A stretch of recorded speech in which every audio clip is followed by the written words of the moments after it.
Hello hello সবাইকে। তো নিয়ে চলেছি আজকের আমার রাতের ডিনার। অফিস থেকে বাড়ি ফিরে আমার সমস্ত ফেভারিট। তোমরা গেস করতে পারছো এটা কি? চিকেন নাকি দেশি মুরগি নাকি ডাক? এই তো বাবা, এখানে আসো, এখানে বসো, এখানে এসো। তো একটু গেস করো দেখি। লাস্ট ইয়ারও আমি ব্লগ করেছিলাম কিন্তু।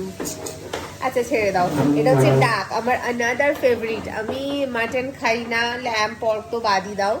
আমি চিকেন খাই, আর চিকেনের পর হচ্ছে ডাক, শুধু শীতকালের জন্য এটা। আজকে হচ্ছে ডাক প্লাস হচ্ছে ধনে পাতার বাটা বলে, এটা দিয়ে ভাত খেতেই ভালো লাগে বেশি। কিন্তু রাত হয়ে গেছে, আমি অফিস থেকে ফিরে, এখন আর আমি ভাত খাবো না। এটা একটা ব্রেড নিয়ে নিয়েছি, আর সাথে এক পিস চিকেনও আছে।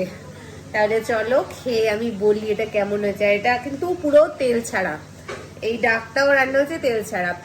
আমার মা এই সমস্ত তেল ছাড়া রান্না বান্না করে আমাকে খাইয়ে আর কি হেল্প করে। আর রেসিপিটা যদিও বা আমারই থাকে।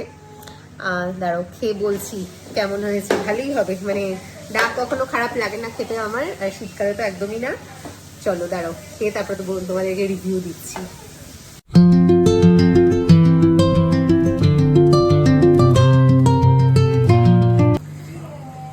দাঁড়াও খেয়ে রিভিউ দিই। এখানে একটা আমি নিয়ে নিয়েছিলাম, ওই যে কি যেন মেটে।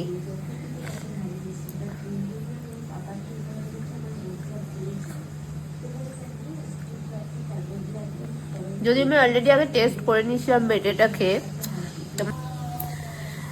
তাহলে কমেন্ট করে অবশ্যই কিন্তু জানিও যে তোমরা কারা কারা আমার মতন আছো ডাক লাভার। আর আমি চলো আজকের মতন ডাক আর ডাকের মেটে ব্রেড সবকিছু মিলে একদম ফুল জমিয়ে ডিনার করে নিই। শীতকাল বলে কথা, আফটার অল। চলো মামা টাটা করো, টাটা। কি করছো? স্লিপ স্লিপ স্লাইডিং স্লাইডিং পচা।